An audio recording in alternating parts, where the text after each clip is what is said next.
Bonjour et bienvenue dans cette vidéo où je vais vous parler du pH de l'eau. Alors c'est une question qui revient régulièrement parce que vous savez que notre corps a besoin d'alcalinisation pour lutter contre l'acidification venant du stress, venant du café, venant des protéines animales. Et lorsque votre corps est malheureusement acide, qu'est-ce qui se passe? Ce sont les minéraux de votre corps qui vont tamponner l'acidité et donc du coup vous perdez des réserves en minéraux. Alors ce qui est important, c'est de savoir que l'eau minérale, en général, a un pH situé entre 6,5 et 8.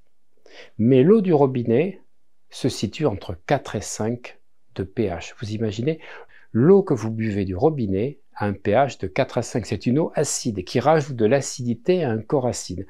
Autrement dit, terminé. Il ne faut plus boire d'eau du robinet, il faut boire de l'eau minérale. Mais l'eau minérale est une eau qui est malheureusement en conserve parce qu'elle n'est pas sortie de la source, elle ne vient pas de cascade et donc elle a perdu ce vortex qui lui permettait d'avoir donc cette vitalité qu'elle avait.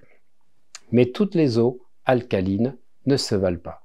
Je vais vous donner les eaux les plus alcalines, celles qui, si vous n'avez pas un appareil pour alcaliniser votre eau, sont indispensables. Et cocorico, c'est autour de chez moi, à côté d'Arcachon, dans la source des Abatilles, entre le Pilat et les Abatilles, que vous trouvez l'eau la plus alcaline en France à 8,3. Cocorico!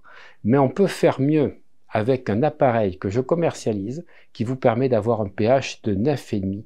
L'intérêt d'avoir un pH de 9,5 au niveau de l'eau, c'est que c'est antioxydant, c'est anti-inflammatoire, et ça va vous permettre, sur 2 ans d'utilisation, comme l'a montré le professeur Ilyes, professeur tunisien, d'enlever donc toutes les saloperies de votre côlon et de nettoyer, vous savez quoi, les métaux lourds.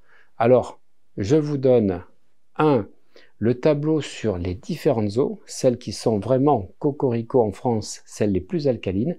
Vous verrez qu'elles ne se valent pas toutes. Et si vous voulez vraiment apporter de la vie à vos années, apporter de la vitalité, eh bien, cliquez à la fin de cette vidéo, ici, dessous, ou là, pour accéder au replay où je vous explique tout sur l'eau hydrogénée, sur l'eau à pH 9,5 et pourquoi c'est vital pour les personnes qui ont eu des maladies longue durée, des personnes qui ont eu des chimiothérapies, qui ont le diabète, qui ont effectivement du cholestérol. Vous allez comprendre comment tout ça va se réguler sur le long terme grâce à cette eau qui va vous permettre de régénérer votre corps.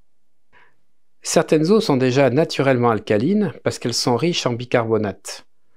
Et ce qu'il faut savoir, dans une eau qui est minérale, il faut observer le pH, la teneur en bicarbonate, ce qu'on appelle HCO3, et le résidu sec qui représente la minéralité. Plus il est élevé, plus l'eau contient de minéraux, donc elle est un peu plus basique, donc un peu plus alcaline, mais elle fatigue aussi un peu plus les reins. Et donc voyez, dans le classement, l'eau des Abatilles à 8,1, suivie de l'eau de Luchon à 8, et vous allez voir que par exemple le Mont Roucou est à 6, que Montcalm est à 6,8, donc des eaux qui sont acides.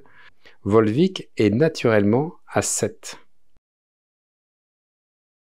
Et si vous voulez en savoir plus sur le fonctionnement de l'appareil que je propose pour alcaliniser votre eau, pour l'hydrogéner et surtout déclustériser, c'est-à-dire couper les molécules d'eau en petites fractions, parce que dans une eau minérale, le problème qu'il y a, c'est que les molécules ont tendance à se regrouper, ce qui fait qu'on perd de l'hydratation. Vous n'avez que 16% d'hydratation parce que l'eau est regroupée en forme de petites grappes d'H2O et donc 20 à 25 molécules n'arrivent pas à passer la barrière cellulaire. Vous avez tous les renseignements dans le replay de ce webinaire sous la vidéo ou ici.